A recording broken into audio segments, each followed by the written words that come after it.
Selamünaleyküm aziz babalar. Bugün Vesel kök altısı üzerinde göz kimi ekimimiz olacak.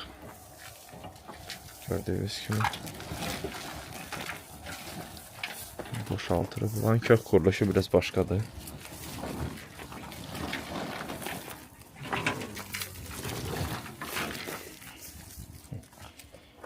Yukarısından tutun size zəhmət etməsin.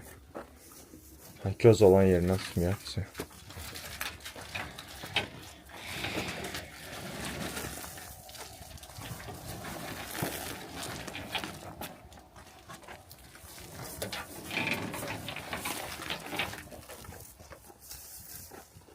O qaqaş çıxar bir yuxarıdan verir.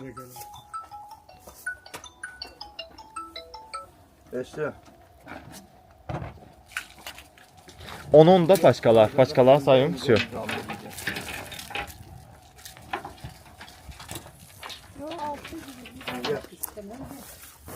Onun da paçkalar.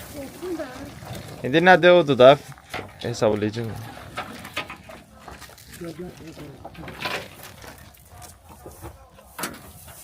Peki baba mı? Ha. Selamünaleyküm əziz babalar. Göz həkimini eləyirik. Xeyirli olsun. Ha, şu bu kadar. Burada kübrəsiz ət deyiliyor, adidsiz. Adi sade sunu. Gözler de hündürdən vurulduğuna göre burada avtomatik yer kalır. Çok hündür Sudan sonra da olacaq da bu.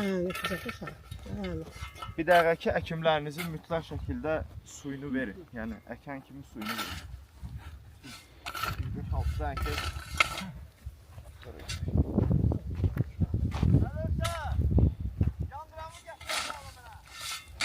Şöyle tabi. Bir tırnağım tabi. Yandırana bak onu.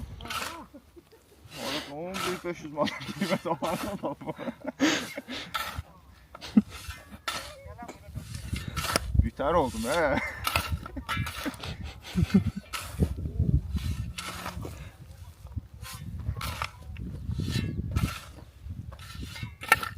Don Corleone yandıranın okşu. Biraz sök bak burada saçal kalır. Bura ha doldur saçal bura kimi korkma. Dök. Şöyle bak bu cür ətraf kimi axıra kimi amma eyni sortdur. Burada tozlanma da yok. Özün tozlayır. Xeyirli olsun, avanda olsun. Bu cür. Bunu atmış o litni.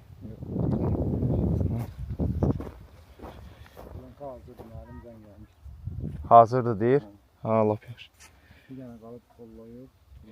Mən bir nəfər də yönləndirmişdim sənə, o qaqaş da içini eləmək istəyirdi. Dedi ki daşdı, dedim valla məsləhətdə işte bu nömrə attım, dedim məsləhətdə. Всё, xeyirli olsun. İnşallah ki buranın da meyvəyə düşsün, meyvə çəkimlərini eləyək. Uğurlar hər kəsə. Всё, burada əkməyə yaxınlaşdım bir axırda baxar. Bibi mən getdim, Allah amanında görüşərik. Sağ olun.